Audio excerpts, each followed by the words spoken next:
As a beginner four-wheel driver, I've decided to ask for some pointers before heading off-road. Thanks for showing me the ropes, Maddie. What are some of the main things I should consider before going off-road? Well, I think the first thing to consider, Nadine, is to understand yours and your vehicle's limitations. Not all four-wheel drives are created equal.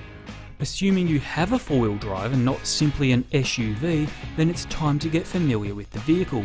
We'd recommend reading the owner's manual thoroughly and even attending an off-road course.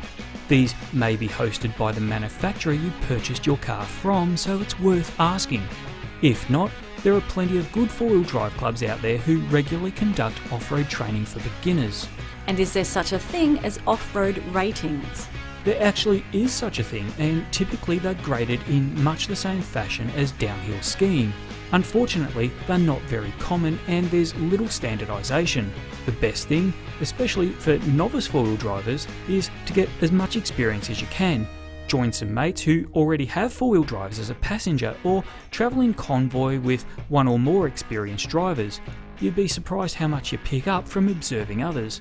Pretty soon you'll learn to assess tracks and trails on your own and make a judgment as to whether they're suitable for yours or your vehicle's capabilities. Which drive mode do I use and when do I use it? Yeah, great question. A lot of new cars have a diagram that's rather self-explanatory on the four-wheel drive controller. If things get more difficult, such as when it's very steep or rocky, it's advisable to select 4 low. This low-range gearing will get more torque to the driving wheels and is especially useful when you need to carefully balance the amount of throttle being applied. It's also worth remembering that many four-wheel drives have a rear differential lock which limits the difference in wheel speed across the axle. This is especially useful when you're driving across uneven terrain likely to result in one wheel spinning. There's even some four-wheel drives that now offer hill descent control which modulates braking for you when travelling downhill, allowing you to steer and place the vehicle more easily. For more information on four-wheel driving, visit motoring.com.au and follow the links to our advice section.